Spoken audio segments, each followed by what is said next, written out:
पति ब्रह्मचारी।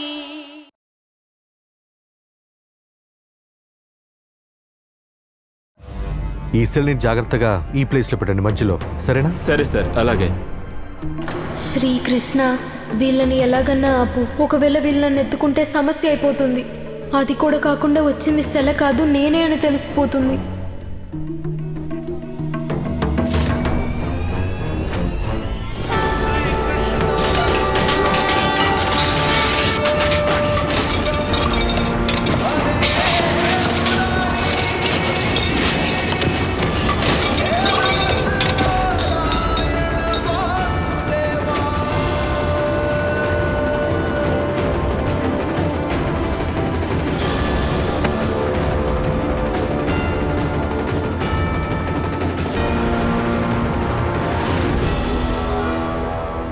అవును, ఎవరు ఇలా అజాగ్రత్తగా ఉంది? మా అన్నయ్య చూడకూడదు అనుకుని నేను ఇంత పెద్ద తప్పు చేశాను. నేను ఎలాగ వాళ్ళ ముందుకు వెళ్ళేది? సూరజ్ అన్నయ్య ఉన్నారే. చెప్పండి. సారీ నాన్న, నేను ఫోన్ మాట్లాడుకుంటూ వస్తూ పొరపాటున నెట్టేశాను.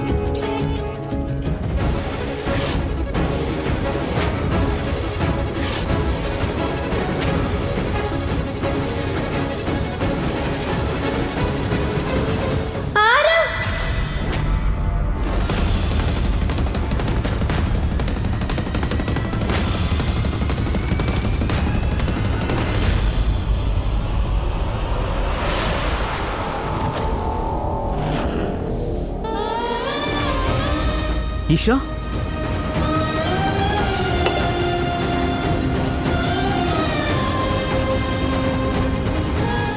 ఈషా, ఆరవ్, ఈషా, ఆరవ్, నువ్వు బాగైపోయావు.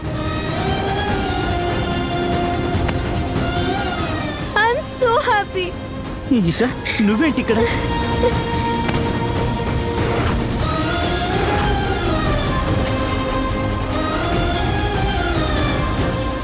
ఇలా చూడారు, కొంచెం జాగ్రత్తగా నడుచుకో. ఆరవ్, నా అన్నయ్య ఇప్పుడు సొంత కాళ్ళతో నడిచొస్తున్నాడు. మా ఆరవ్ అన్న ఇప్పుడు నడుస్తున్నాడు. చాలా సంతోషం. ధన్యవాదాలు శ్రీకృష్ణ. దీన్ని ముందు తీయండి. వెళ్ళండి, త్వరగా తీయండి.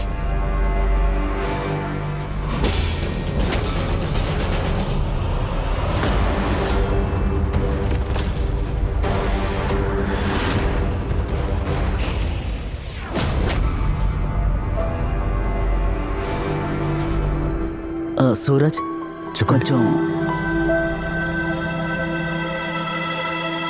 టెల్ మీ, ఇషా ఎలా ఉంది?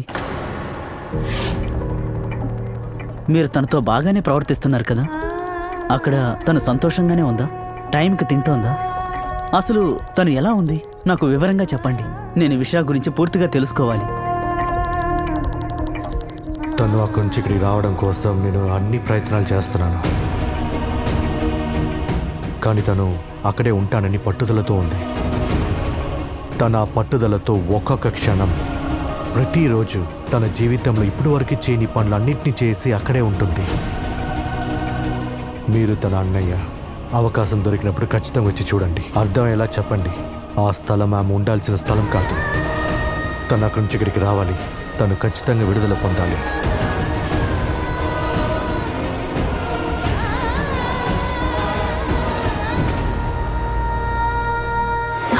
ఎలాగో సూరజ్ అన్నయ్య చూడకుండా తప్పించుకున్నాను. ఒకవేళ అన్నయ్య చూసారంటే నా మీద చాలా కోపడతారు.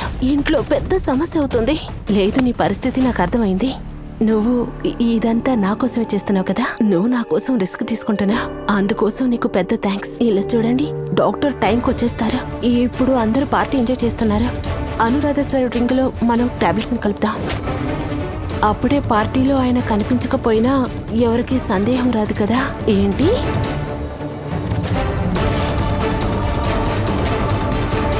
ఈ మందు దివ్య, అనురాధకి పెద్దగా ఏమి కాదు కదా.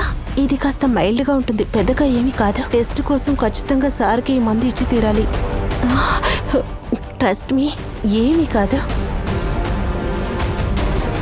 కానీ కావ్య, అది నేను ఎలా అనురాధ గారికి ఇది ఇవ్వమంటావు?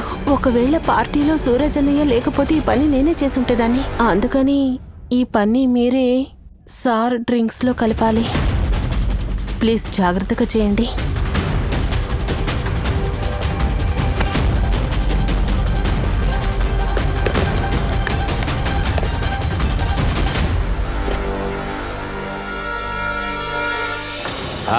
పురుషోత్తం గారు, రండి రండి. స్వాగతం, సుస్వాగతం. మీకు కూడా శుభాకాంక్షలు. మీరు వచ్చిన వెంటనే ఈ పార్టీకి కళొచ్చింది. ఈ రోజు సంతోషమైన విషయం ఏంటంటే మీరు మీ కొడుకును కూడా పార్టీకి తీసుకొచ్చారు. నీ తలరాతలో 2 పూట్ల తిండి పెట్టేవాడు లేడు. పురుషోత్తం కొడుకు పేరు రాసి పెట్టుంది. నువ్వు తనకి భార్యవి కావాలి, వేరే దారి లేదు. నాకు ఈ పెళ్లి ఇష్టం లేదు. పురుషోత్తం గారు, నేను చెప్పేది కొంచెం వినండి. మీ ఇద్దరిని మనస్ఫూర్తిగా ఆహ్వానిస్తున్నాను. రండి రండి, వెల్కమ్. పురుషోత్తం గారు, వీడు మీకు తెలిసే ఉంటాడు. అవునవును, కలిశాను. ఇందులో అసలు విషయం ఏంటంటే మిమ్మల్ని స్వాగతించడానికి వాడి సొంత కాళ్లతోనే నడుచుకుంటూ వచ్చాడు. వీడే నాకు బాగా ఇష్టమైన నా చిన్న కొడుకు ఆరవ్. ఆశీర్వాదం తీసుకో ఆరవ్. అరే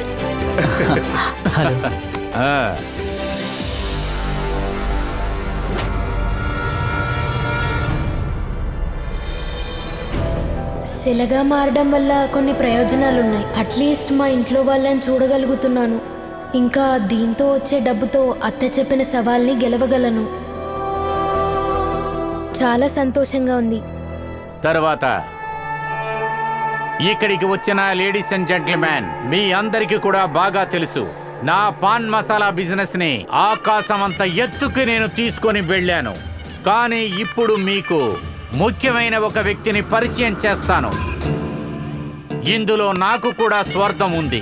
అతన్ని చూస్తున్నప్పుడు నాలో ఒక నమ్మకం ఏర్పడుతుంది. అది తన ఒక్కడు మాత్రమే నా వ్యాపారాలను ముందుకు నడిపించగలడని నాకు బాగా తెలుసు. అది ఎవరంటే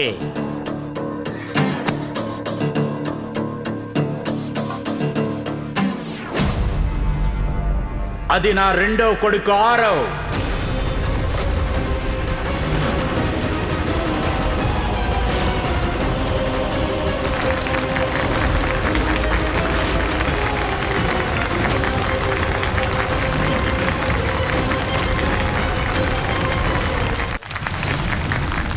రారా రా.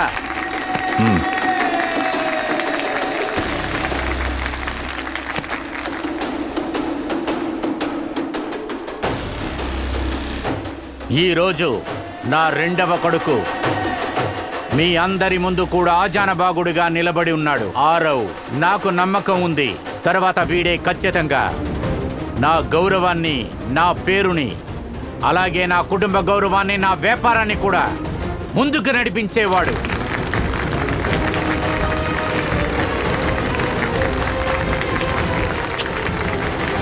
బాగుండు. ఆపై మీ అందరికీ బాగా తెలుసు, వీడే నా పెద్ద కొడుకు అనురాగ్. కోడల, ముందుకు రమ్మా. తనే నా పెద్ద కోడలు ఖుష్బు. నమస్కారం. నా కొడుకు అనురాగుని నేను సంతోషపెట్టడానికి నాకు ఇప్పుడు ఒక అద్భుతమైన సమయాన్ని ఏర్పరిచాడు. అనురాగ్ ద్వారా ఇప్పుడు నా కుటుంబానికి వారసుడు రాబోతున్నాడు. అవును మిత్రులారా, నేను తాతని, గ్రాండ్ ఫాదర్.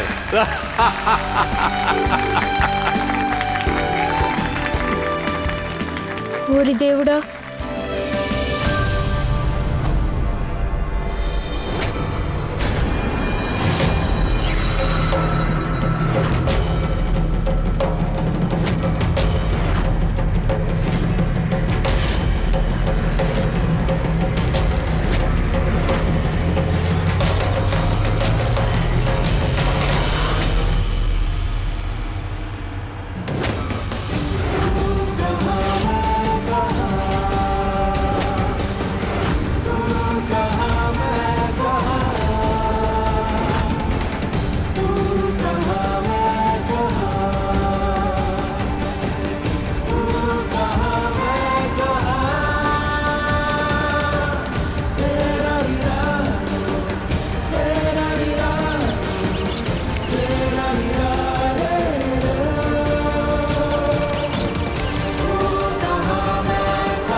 శ్రీకృష్ణ. ఈసారి నన్ను బతికించినందుకు. లేకపోతే నేను శిల కాదు ఈశా అని అందరికీ తెలిసిపోతుంది. పర్వాల, మన టైం బాగుంది. ఒకవేళ ఇరిగిందా అయ్యగారి కోపానికి నేను గురయ్యేవాడిని. అవును, తమాషాగా ఉంది. శిల్పం కదులుతుంది ఏంటి? నీకు బ్యాలెన్స్ లేదా ఏంటి? ఊరిక ఒక దగ్గర గమ్ముగా నుంచోలేవా ఏంటి? ఎప్పుడు చూడు ఇలా నుంచుంటావు, అలా నుంచుంటావు.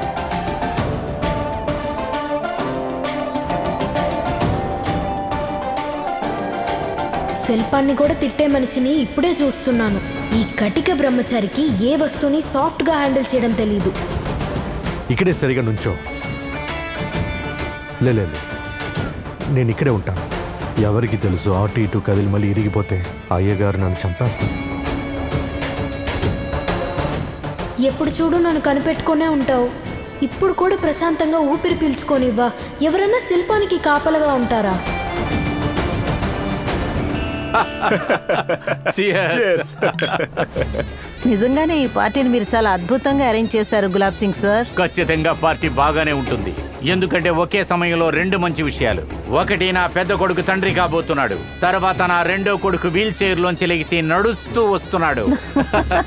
అయ్య బాబోయ్, మీ ఇద్దరు కొడుకుల కోసం ఇంత పెద్ద పార్టీని ఏర్పాటు చేశారా? మరి మీ మూడో అమ్మాయి తనేమైంది?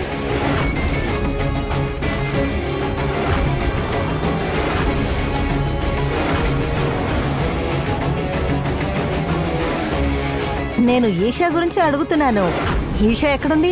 కనీసం కంటికి కూడా కనిపించడం లేదు. తను నా దగ్గర నుంచి వెళ్ళిపోయింది. ఏంటి? నేను చెప్పేది ఏంటంటే తను నన్ను వదిలి వెకేషన్కే వెళ్ళింది. ఓ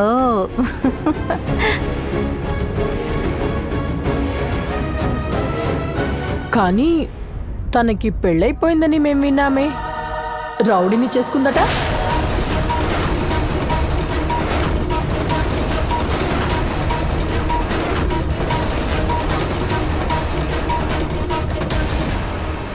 వెళ్ళిపోయిన వాళ్ళ గురించి మనం లెక్క చేయకూడదు, వాళ్ళ గురించి మాట్లాడుకోకూడదు. మరి మీరందరూ పార్టీకే వచ్చారు. పార్టీ బాగా ఎంజాయ్ చేయండి. చియర్స్.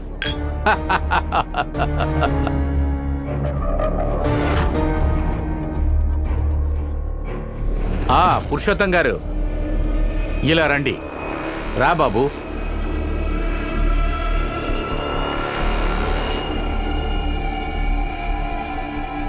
జనాల నోరు మూపించాలంటే దానికి ఒక్క దారుంది గులాబ్ సింగ్ సార్. ఈశాని మీ ఇంటికి తీసుకురండి. నా కొడుక్కి తన మీద ఇంకా ప్రేమ ఉంది. మీకు కూడా ఎలక్షన్లో టికెట్ కావాలి కదా. ఈషా మళ్ళీ మన దగ్గరికి తిరిగి వస్తుంది పురుషోత్తం గారు. నేను మీకు మాట ఇచ్చాను కదా, ఈ గులాబ్ సింగ్ ఇచ్చిన మాటని కాపాడటానికి దేనికైనా సిద్ధపడతాడు. పురుషోత్తం గారు, ఈషాకి పెళ్లి ఖచ్చితంగా మీ కొడుకుతోనే జరుగుతుంది. అది కూడా తొందరలోనే. చియర్స్. చియర్స్. చియర్స్.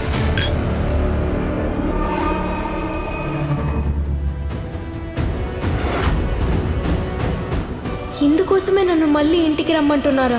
మీ బిజినెస్ కోసం నన్ను బలివ్వడానికి చూస్తున్నారు. సారీ నాన్న, మీరు నన్ను సూరజ్కిచ్చి పెళ్లి చేశారు.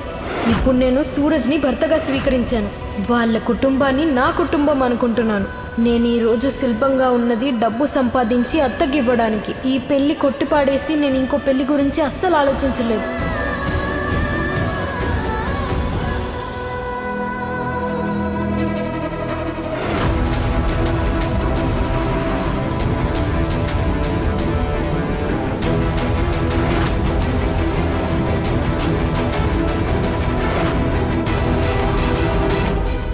నేనిప్పుడు ఏదో ఒకటి చేసి అనురాధ గారికి ఈ మందు ఇచ్చి తీరాలి.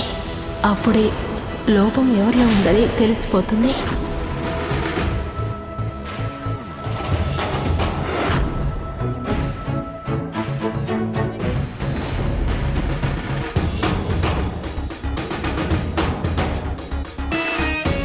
ఇన్ని గంటలు ఇలా నుంచొని బాగా టైర్డ్గా ఉంది. అటు ఇటు జరుగుదాం అనుకుంటే చివరి దాకా ఈ సూరజ్ ఇక్కడే నుంచొనున్నాడు. అస్సలు వెళ్ళేలాగే లేడే. కాసేపు దిగేసి ఎక్కితే కాళ్ళకి కాస్త ప్రశాంతంగా ఉంటుంది.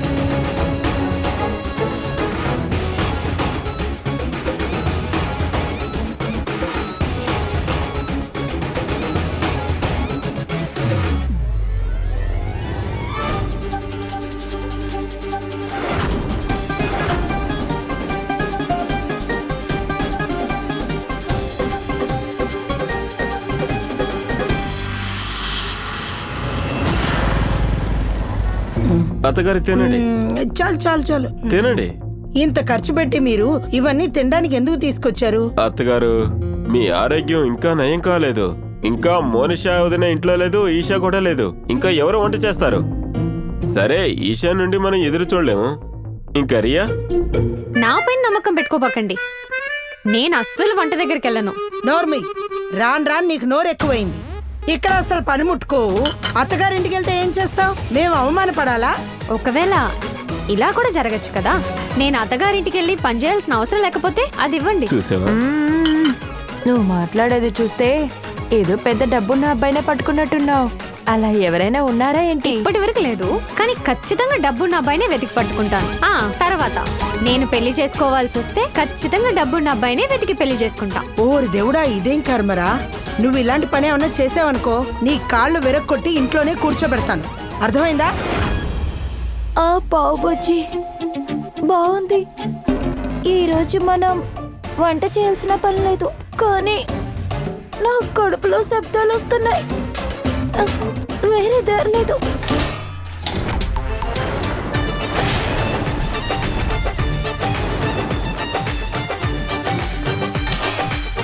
ఏమైంది వదినా? ఏం లేదు, నేను పావు బజ్జీ తినాలని అనుకున్నా, కానీ మీరే పార్టీకి వెళ్ళి తినేసేస్తానన్నారు కదా. అవును, మీరు సురస్తో ఉంటూ నేను చూశాను కదా గులాబ్ కోటలో. మీరు అక్కడ పార్టీకి వెళ్ళారనుకున్నాను, అందుకనే మేము ఇక్కడ పార్టీ చేసుకుంటున్నాం. మనం ఈ బాదుషాని అమ్మి మన ఏరియాలోనే చాలా ఫేమస్ అయిన వాళ్ళు అవుతాము. ఆ తర్వాత మనం కోర్టుల్లో సంపాదిద్దాం.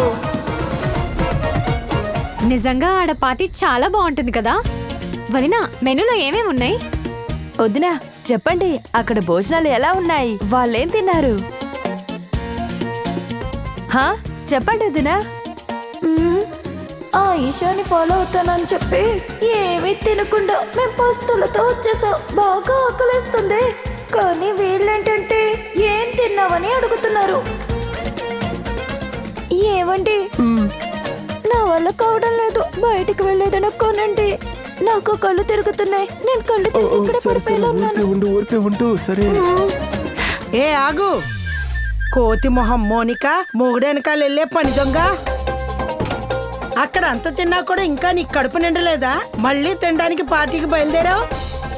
ఇక్కడ ఇదంతా శుభ్రం చేసి ఈ పాత్రలు ఎవరు కడుగుతారేంటి? మీ అమ్మ వచ్చి కడిగిద్దా?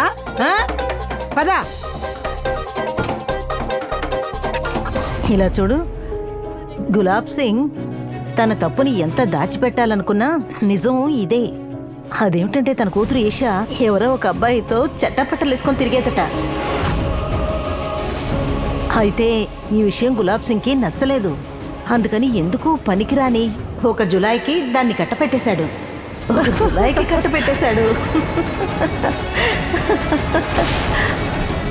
ఏదైతే ఏంటి, ఈషా వెళ్ళిపోయిన తర్వాత గులాబ్ సింగ్ కుటుంబానికి 2 శుభవార్తలు వచ్చాయి. పెద్ద కోడలు తల్లి కాబోతోంది, చిన్న అబ్బాయి ఇప్పుడు నడుస్తున్నాడు. తనెప్పుడు తన ఇష్ట ప్రకారమే చేస్తుంది, కానీ తను ఈ ఇంటికి ఒక దురదృష్టమే. పాయింటే, మంచి పాయింటే. అది మాత్రమే కాదు, నేను ఒక విషయం విన్నాను. ఈషా వాళ్ళ అమ్మ తను కూడా చిన్న వయసులో లేచిపోయిందట.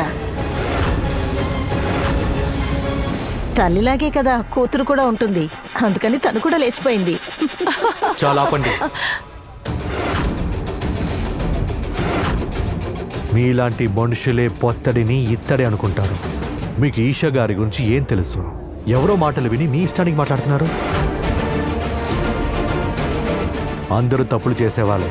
ఆ ఒక్క తప్పుని పట్టుకొని వాళ్ళు చేసిన చాలా మంచి విషయాలుంటాయి, వాటిని మర్చిపోకూడదు. వాళ్ళ క్యారెక్టర్ని జడ్జ్ చేయకూడదు.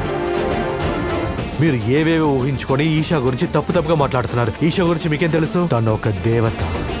అర్థమైందా మీకు?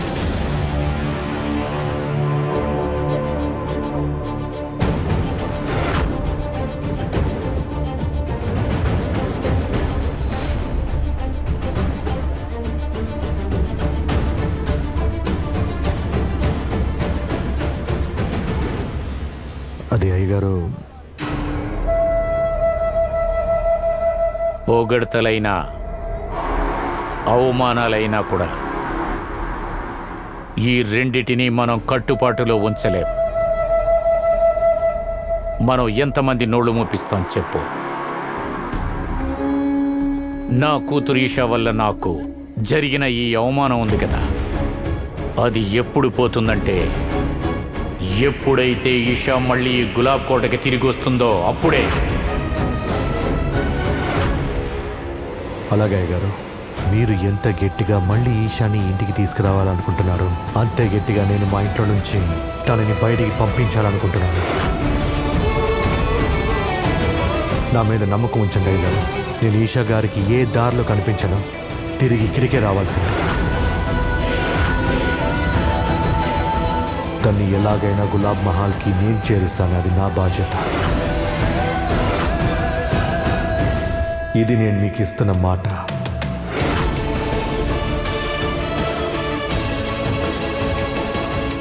సూరజ్, నేను మీ జీవితం నుంచి వెళ్ళిపోతే అసలు ఏ మార్పు ఉండదా ఏంటి?